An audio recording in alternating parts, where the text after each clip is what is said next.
ஒரு பெண் இறந்தபோது நபி ஸல் அவர்களின் இதயம் கலங்கியது. ஏன் தெரியுமா? முழுதாக பாருங்க, மறக்காம ஷேர் மற்றும் லைக் பண்ணுங்க. வாங்க பாப்போம். மதீனாவில் உள்ள மஸ்ஜித். அங்கே ஒரு கருப்பு நிற பெண் அந்த மஸ்ஜித் தினமும் சுத்தம் செய்வாள். நிம்மதியான ஒரு பணியை செய்தாள்.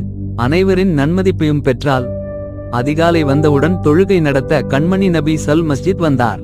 அங்கே சுத்தம் செய்யும் பெண் காணவில்லை. நபி ஸல் தனது சகாபாக்களிடம் கேட்டார், எங்கே அந்த பெண்மணி? சகாபாக்கள் மெளனமாக சொன்னார்கள், அவர் நேற்று இரவில் இறந்துவிட்டார்.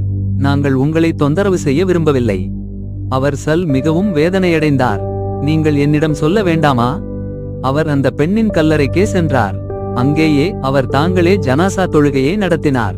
சஹீஹ் புகாரி ஹதீஸ் 458 ஆதாரம். ஆனால் ஒவ்வொரு நாளும் அல்லாவின் இல்லத்தை அன்புடன் சுத்தம் செய்தாள். அந்த அன்பை நபி ஸல் உணர்ந்தார். அவர் உலகின் தலைவர், ஆனால் அவளுக்காக கல்லறைக்கு சென்று தொழுகை செய்தார். அல்லாஹுவுக்காக செய்த ஒவ்வொரு சிறிய செயலும் பெரிய அர்த்தம் வாய்ந்தது. அஸ்ஸலாமு அலைக்கும்.